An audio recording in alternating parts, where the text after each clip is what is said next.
आईना जो झपका। रिया नई हॉस्टल रूम में शिफ्ट हुई थी। ठंडी हवा का मौसम था और कमरे में अजीब सी खामोशी थी। कमरा छोटा था पर साफ सुथरा। दीवार पर एक पुराना आईना टंगा था, ऊंचा, टूटा फूटा और जंग लगे फ्रेम वाला। रिया ने वार्डन से पूछा, ये आईना इतना पुराना क्यों है? वार्डन मुस्कुराई और बोली, चिंता मत करो, ये आईना तो सालों से यही है। किसी को कोई दिक्कत नहीं हुई। पहली रात सब ठीक रहा, लेकिन जब रिया ने लाइट बंद की तो उसने कुछ अजीब देखा। आईना पूरी तरह अंधेरा नहीं हुआ। उसमें हल्की सी चमक थी, जैसे उसमें चांदनी फंस गई हो।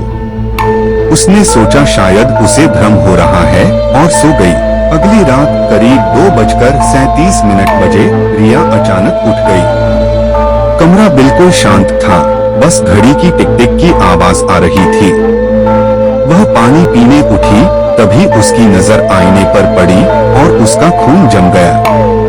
आईने में उसका प्रतिबिंब अब भी बिस्तर पर बैठा था, जबकि वह खुद खड़ी थी।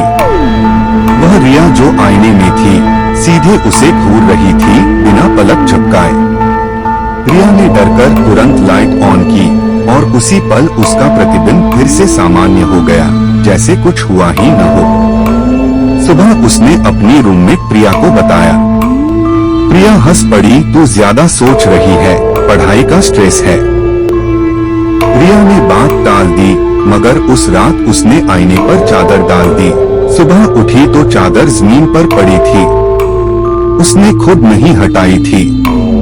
कमरे में अजीब सी ठंडक थी, जैसे कोई मौजूद हो। तीसरी रात रिया ने हिम्मत करके फोन को रिकॉर्डिंग मोड में ऑन किया और आईने की ओर रख दिया। फिर बत्ती बंद कर सो गई। रात 3:15 बजे आईना हल्का हल्का चमकने लगा। आईने के अंदर की रिया धीरे धीरे उठी, जबकि असली रिया बिस्तर पर शांत लेटी रही। वह प्रतिबिंब आईने के बिल्कुल पास आया और अंदर से कांच पर अपना हाथ रखा, फिर मुस्कुराया। सुबह रिया का फोन जमीन पर टूटा हुआ मिला।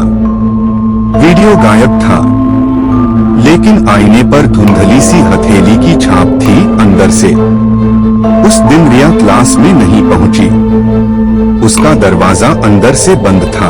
वार्डन ने दरवाजा खोला, बिस्तर सजा हुआ था, कमरा साफ था। बस आईने में 2 साए खड़े थे, एक रिया का और दूसरा उसके पीछे मुस्कुराता हुआ। वार्डन ने गहरी सांस ली, आईने पर काला कपड़ा डाला और बुदबुदाई, एक और। कहते हैं वो आईना आज भी उसी कमरे में टंगा है। जब भी नई लड़की उस रूम में आती है, वार्डन सिर्फ इतना कहती है, उस आईने से डरना मत, वो तो बरसों से यही है।